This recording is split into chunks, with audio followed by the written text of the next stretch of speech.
Hello, beautiful souls, and welcome back to part 2 in our journey of turning setbacks into comebacks. Not just in theory, not just with pretty quotes, but in a way that feels real, that feels raw, and also feels reachable. Because let's be honest, when you're sitting in the ruins of what used to be your plans, your relationships, your dreams, or even your identity, the last thing you want is a motivational poster or quotes, even though they have their place. But what you want is hope. Hope that holds weight. You want direction that doesn't feel fake. And you want to know it's not over, even though it still hurts. So today let's talk about what comes between the setback and the comeback. Let's talk about the middle. You know, the part that no one normally posts about. The awkward, the uncomfortable, and deeply human part of the story where you're not who you used to be, but you're also not yet who you're becoming. Kind of like the caterpillar that's on its way to becoming a butterfly, but it's not there yet. And I want you to know this. Know that the middle does matter. Oh yes, it does. Because the middle, it shapes you. The middle, it teaches you how to hold your own hand and also how to stand up again. So first off, remember that setbacks are not always failures. Sometimes they're filters. Yes, simple yet powerful filters. Because not every setback is a punishment. Sometimes those very setbacks are protection. Sometimes they are redirections. And other times they are just filters, showing you what and who was never meant to stay in your circle. I mean, think about that. How many times have you looked back at something or someone you thought that you wanted, and now you are eternally grateful that it didn't work out? Maybe it's that job you didn't get, the one that saved you from burnout. Maybe it's that relationship that ended. You know, the one that was slowly killing your self-worth while ruining your character and your identity as well. Maybe it's that friend, the friend you love, yet they walked away. That fake friend who was quietly competing with you the entire time. And when we encounter these types of people or situations, it doesn't feel good. But guess what? It reveals something. And setbacks often remove what couldn't survive where you are going. That's right. They filter your life, not to hurt you, but to help you grow lighter, to help you grow clearer and more focused. So if something or someone has been removed from your life recently, as painful as that might feel, try to ask yourself, what might this be filtering out? You may not see the answer right away, but I can assure you, clarity always shows up later when the fog lifts. So if you find yourself smack in the middle of a setback right now, know that the middle is where character is built. Not just always at the ending, but also right in the middle. See, as humans, we love a comeback story. You know, the big win. The moment someone rises from the ashes and stands in the spotlight again. But what about the parts before that? The nights where you find yourself crying on the bathroom floor or in the shower so that the water can hide and wash away your tears. What about the mornings you drag yourself out of bed because life demands it, even though your soul feels tired? What about the decisions you make every single day to just keep going, Even when no one sees it, no one applauds for you. And yet, that's where the real comeback begins. You see, real comebacks are not in the applause. They're not in the success, even though success is part of it. But real comebacks are in the choices we make each and every day to keep going, putting one foot in front of the other. So when you are in the middle, you're still showing up for your life. You're still showing up for yourself, even if it's messy, even if it doesn't look good. You're on your way back up. And also comebacks, they're not loud at first. No. Many times comebacks, they whisper. They whisper to you, try again. They whisper to you, rest. Yes, take a break, but don't quit. They whisper, heal. Heal quietly, heal slowly, deeply, and intentionally. And that inner work, my friend, the invisible work, is what helps to build real character. That's what helps to build stamina and strength.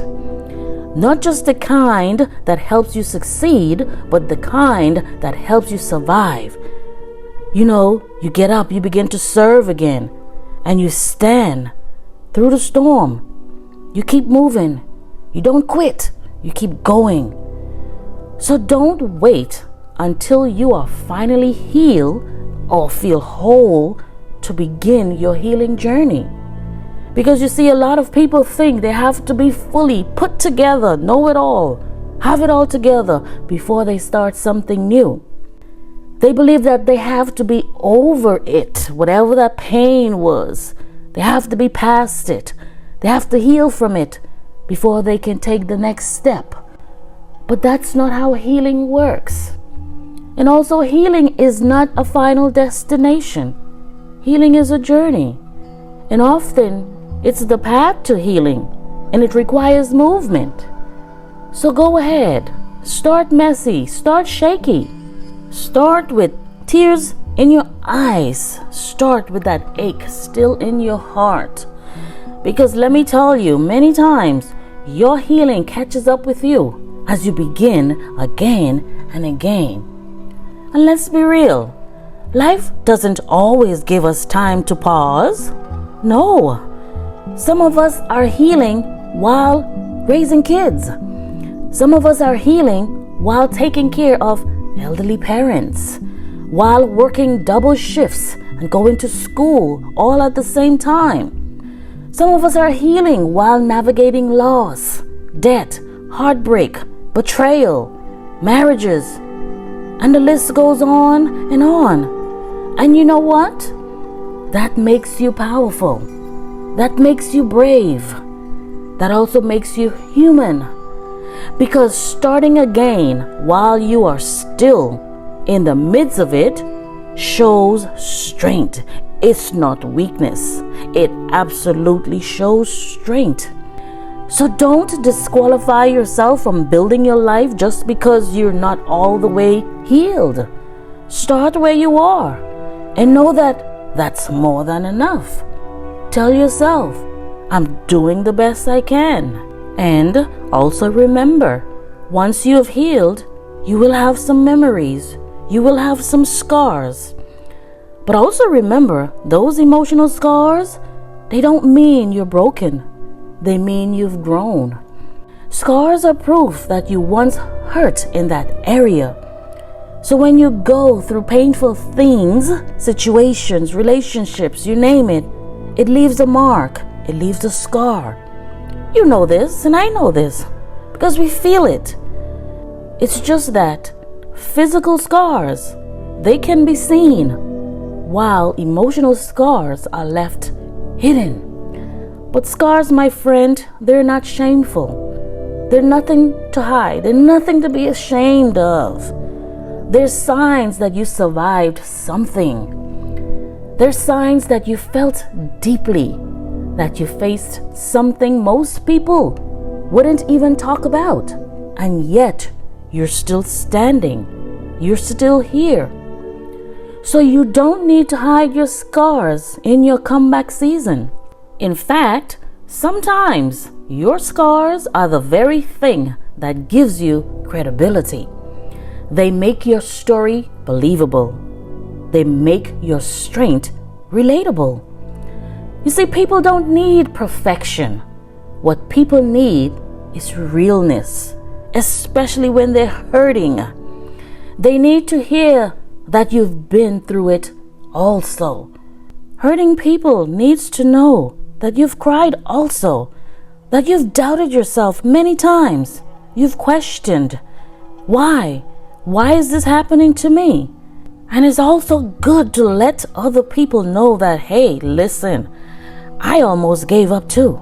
Many times I wanted to quit, but I didn't. They need to know that they can survive, that they can continue to go on, because look at you. You are still here. And you are still rebuilding. You're still learning. You're also learning to love again. And that's powerful. So never let the world convince you that healing has to mean forgetting or pretending that you are always good. No. Healing just means your past no longer controls your future, because you've turned that pain into power and into purpose. And also know that not everyone will understand your comeback story. Not everyone will understand your journey, and that's okay. Sometimes when you start healing, growing, and stepping into your next season, people will get very uncomfortable. You know why? Because your growth reminds them of the work they are avoiding. Your progress expresses their stagnation. Your comeback reveals the parts of them still stuck in old stories. And so they may doubt you. They may question you. They may even try to pull you back into drama, into old roles or cycles that no longer fit or serve you. But listen to me carefully. You don't owe anyone any explanation for your growth. You are allowed to outgrow places, patterns, and even people. And no, that's not betrayal. That's wisdom. That's growth. And that's evolution. And sometimes your comeback will require you to create, yes, boundaries. Not to punish others, not to keep them away, but to protect your peace. Because not everyone can walk with you into your next season. Some people were only assigned to your past chapters. So learn to let them go with grace and keep moving forward. And as you continue to grow, mature, and evolve, learn to take inventory of the lessons, my friends. Not just losses, but the lessons. When something falls apart, it's very easy to focus on what you've lost. You know, the job, the trust, the time, the years, the energy. And while the grief is valid and must be acknowledged, there's something else hiding underneath the rubble. It's called lessons. The lessons. Every setback comes with lessons. Sometimes the lesson is, next time, trust your gut. Other times, the lesson is, you deserve better than the bare minimum. And then there are times when the lesson is, hey, don't shrink yourself any longer. Don't do it just to keep someone else comfortable. Don't shrink yourself. When you take the time to sit through what happened, not to blame or shame yourself, but to learn from it, listen, you gain wisdom. And this wisdom becomes armor for the future. It becomes clarity. It becomes confidence. The pain wasn't pointless if it taught you something. If you learned from it, it's not pointless. So take the lessons, learn from them, and just leave the rest. And always remember that your comeback might not look like anyone else's. And that's a good thing. Because you see, we live in a world where everyone wants to show their highlight reels, the new business, the glow up, the win. And many times they're beautiful and interesting to watch, as long as you don't compare your life to them. Because let me tell you, my friend, comparison can steal your joy, and comparison can delay your comeback. Your healing might be slower, your progress might be quieter, and your next season might not involve a spotlight, but it can bring with it a deep sense of peace and purpose that no one else can see. And that's still a comeback. So don't ever define your victory by the world's standards. No. Define your victory by your own growth and success. Hey, maybe your comeback is learning how to trust yourself again. Maybe it's setting boundaries you used to ignore. Or maybe it's finding joy in the simple things in life, saying no without guilt, or walking away from what once destroyed you. That's real success, and that's a beautiful comeback. Also remember, rebuilding requires rest, not just hustle. You don't always have to grind your way back to healing. You don't have to prove your worth through performance. Sometimes the most revolutionary thing you can do is to simply rest. Rest your body, rest your mind, and allow your nervous system to rest, especially after long seasons of survival. You've been in a fight, or you've been in a fight or flight mode for so long, maybe for months, maybe even years. You've been carrying things that no one knows about. You've been smiling when you felt broken, and you've been showing up when you had nothing left to give. So no, rest is not weakness, it's a reset. So give yourself permission to just slow down, permission to breathe, to cry, to feel the stillness. Feel that pause, feel that space. That is where clarity is born. It's where you remember who you are and where you are going. So always remember that you don't need to rush your healing or your comeback. Just let it unfold day by day, moment by moment.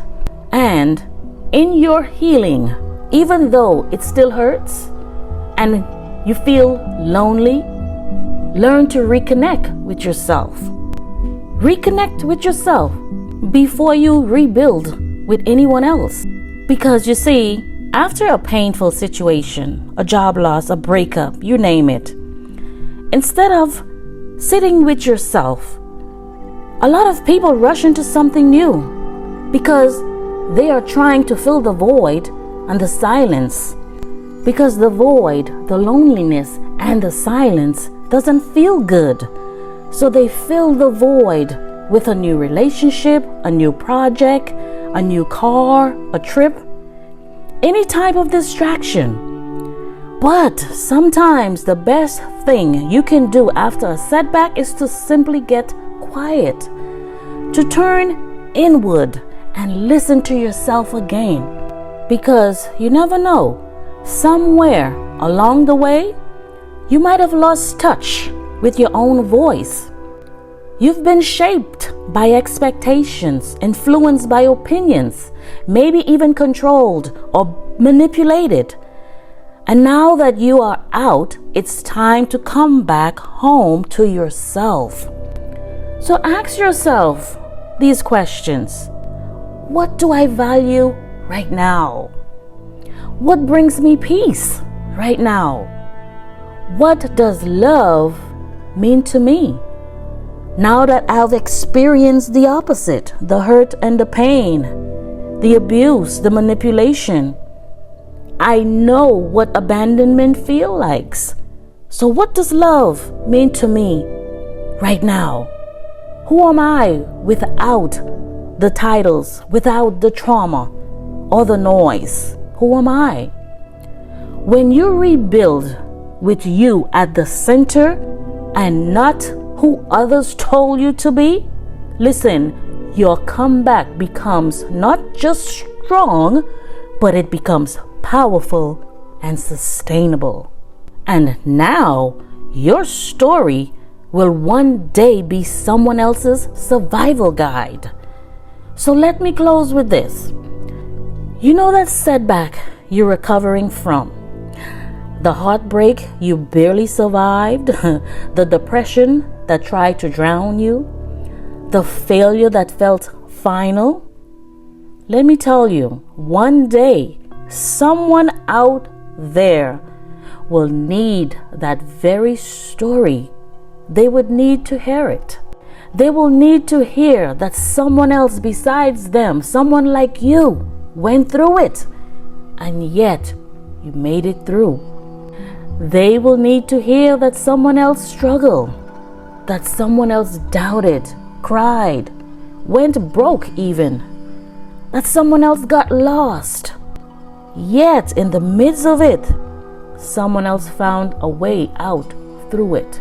And when you feel like giving up, remember that our ancestors, they suffered and they endured some horrible situations, and yet they still managed to leave lights for us to be able to see and to find our way out of our own darkness. Their stories reminds us that we are not just healing for ourselves, but that we are also healing for future generations.